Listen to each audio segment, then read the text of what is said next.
Hello everyone. So today I'm going to show you a very simple approach in the market of how to identify quality opportunities.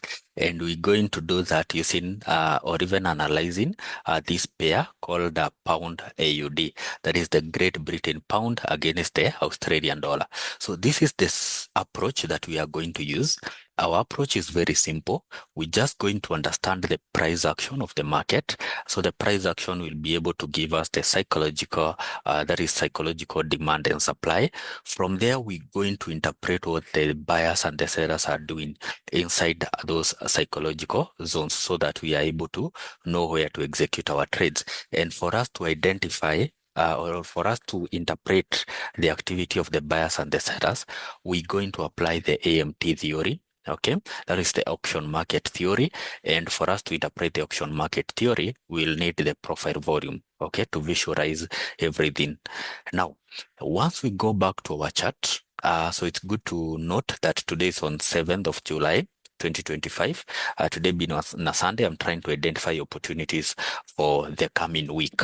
Now, the first thing that you need is a swing that will give you your prices of reference. And this is the swing that is going to give me my prices of reference. So remember, I've said this is pound AUD. Now, why am I saying that this swing is going to give me my prices of reference? Because this swing gave me the highest prices. So this is on a 4 hour time frame. Okay. So this swing gave me the highest prices. And since this time, that was on 29th of April, we have not been able to break to the upside. And it also gave me these lowest prices on the 5th of May. And we can see that we have not been able to break below those prices. So from there, I don't need any other data on the left until we break from, okay, until we have a breakout from this range. Now, I need to understand what are the buyers really doing inside this exchange rate, inside the exchange rate of 2.0 to 2.1 in pound AUD. And that is where I have to bring in now the concept of AMT through the profile volume.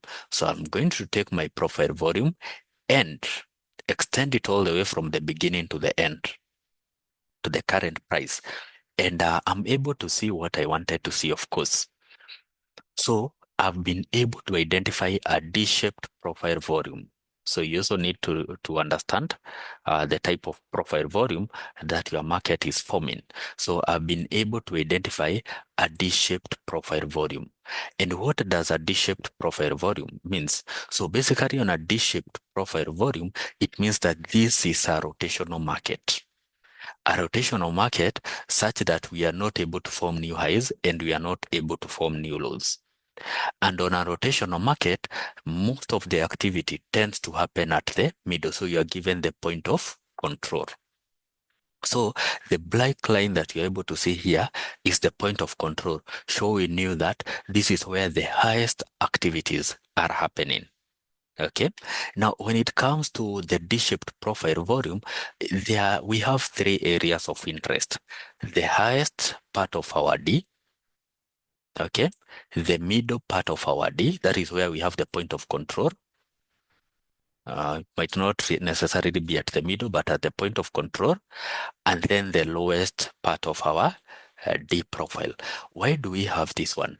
Because this one is going to give us the supply, okay, and this one is going to give us the demand.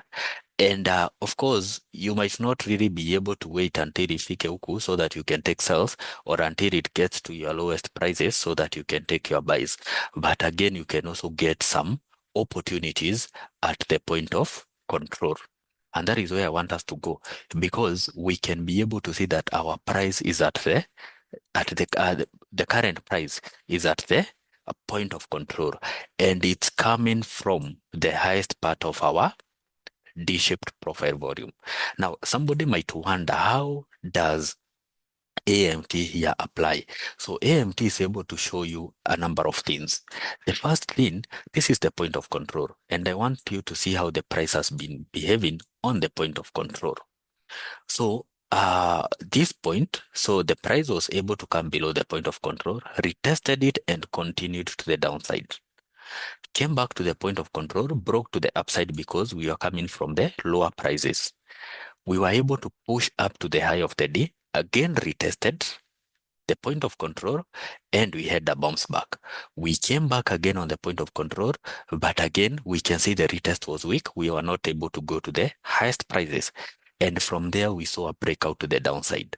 Now, on this breakout, there is something very clear to us that traders were able to accept these lower prices. Okay. Traders, now when it comes to the AMT, you are also able to even interpret, are traders able to, basically we talk of failed auctions. Okay, so did we have really a failed auction at this point? No. So we can see that at this point, traders were able to accept these lower prices. And that is why we had a smooth movement.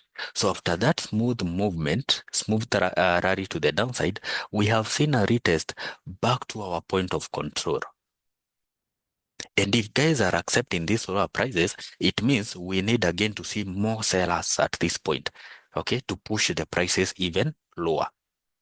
So there is a very high chance that from this point of control here, we're going to see a continuation to the downside. That is what we are going to have. But I'm not going to stop at that point. I want to go deeper so that I can understand if I place this order here, the probability of it and even the best point to set a stop loss. I know at the moment we might set a stop loss just above this point of control, but I want to have some level of precision. So I'll go to 1 hour time frame. And on this 1 hour time frame, apart from understanding the bigger picture, I want to understand this point, this swing from this high price all the way to this moment, all the way up to these lower prices. And I can be able to identify that at this point, at this node, we had the highest activity. And which activity do we mean? The activity that was able to give us, so it's the activity that was able to give us these cells.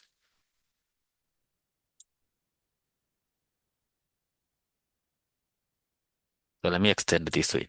Okay. So in this swing, in this rally to the downside, because it started all the way from up here, there was an acceleration here, of course, after breaking below the point of control. And we can see that traders were able to, traders accepted these lower prices. So our price or even the market has been able to retest the lower part of this node, the lower part of this node, and these sellers have already started defending their orders.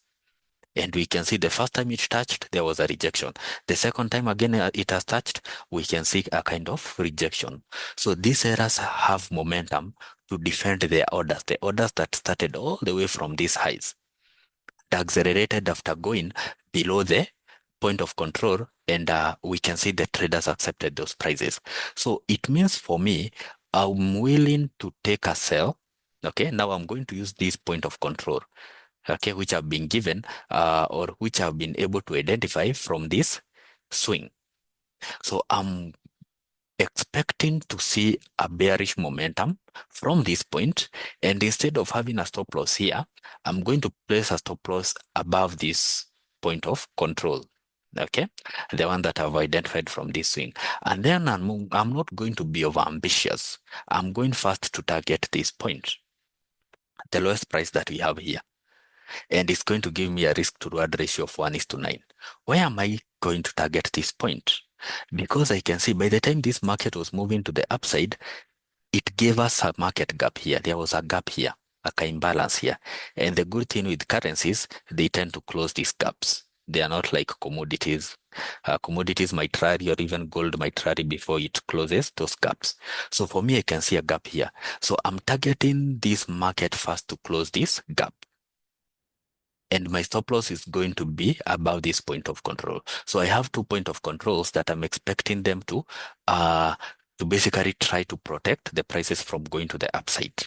So if we break both of them, then the highest chances are that that market might go back to this high. So I won't be willing to risk all that.